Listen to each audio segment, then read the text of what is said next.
Welcome to our channel. Today we how to authorize Databricks workspace access with OAuth step by step clearly. To authorize Databricks workspace access with OAuth, start by logging into your Databricks account. Navigate to the Admin console in the left-hand menu. Select the Users tab to view the list of existing users. Click on Add User to invite a new user to your workspace. Enter the user's email address in the designated field. Choose the user role that aligns with the level of access you wish to provide.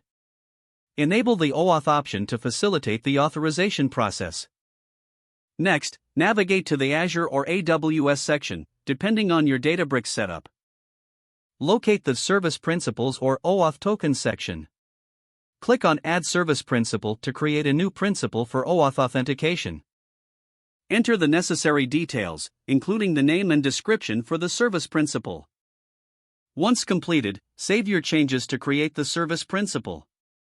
After that, retrieve the app. Open your preferred identity provider's console to configure the application.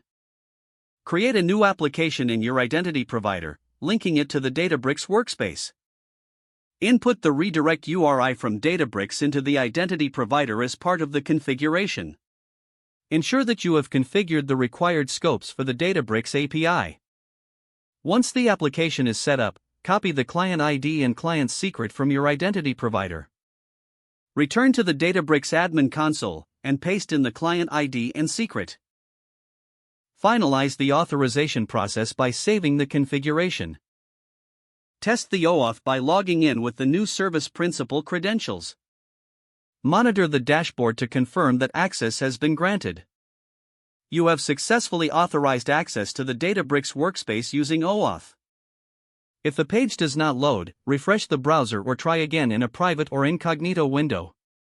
Make sure you are using the correct email address, then retype it carefully to avoid small typos. If your password is not accepted, use the reset option and create a new strong password you can remember. Check your spam folder for verification or security emails, then complete any requested confirmation steps. Enable two-factor authentication if available to improve account security and reduce unauthorized access risk. Don't forget to like this video and subscribe to our channel for more step-by-step tech guides.